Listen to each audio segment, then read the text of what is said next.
বর্তমান বাংলাদেশের রাজনীতিতে কোনো নেতা নয়, দরকার এখন মানবতা।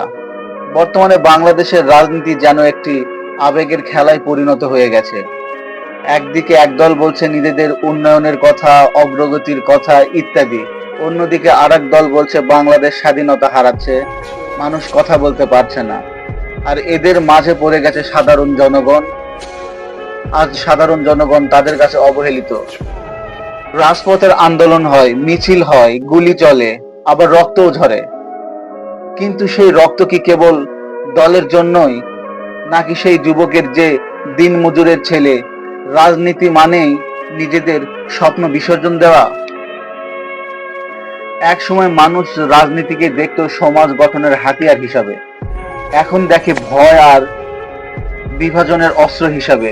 যেখানে ভোট মানেই সংঘর্ষ, যেখানে মত প্রকাশ মানেই মামলা, যেখানে গণতন্ত্র কিভাবে টিকে থাকবে?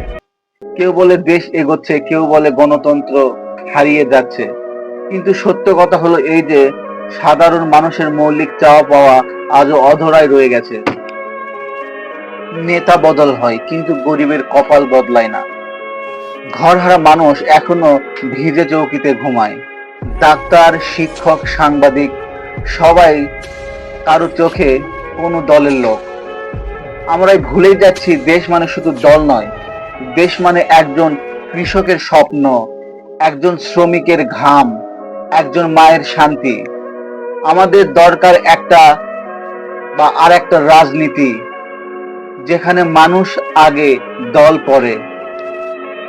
বিখ্যাত একটা বাক্য প্রচলিত আছে, যুদ্ধ যখন শুরু হয় রাজনীতিবিদরা দেয় ভাষণ, ধনীরা দেয় মুনাফা, আর গরিবেরা দেয় তাদের সন্তানকে। যুদ্ধ যখন শেষ হয় রাজনীতিবিদরা তাদের নিজেদের মাঝে হাত মেলায়, ধনীরা বাড়ায় রুটির দাম, আর গরিবেরা তাদের সন্তানের কবর খুঁজে বেড়ায়। আসুন দল নয়, আমরা মানুষকে ভালোবাসতে শিখি, মানুষের পাশে দাঁড়াই।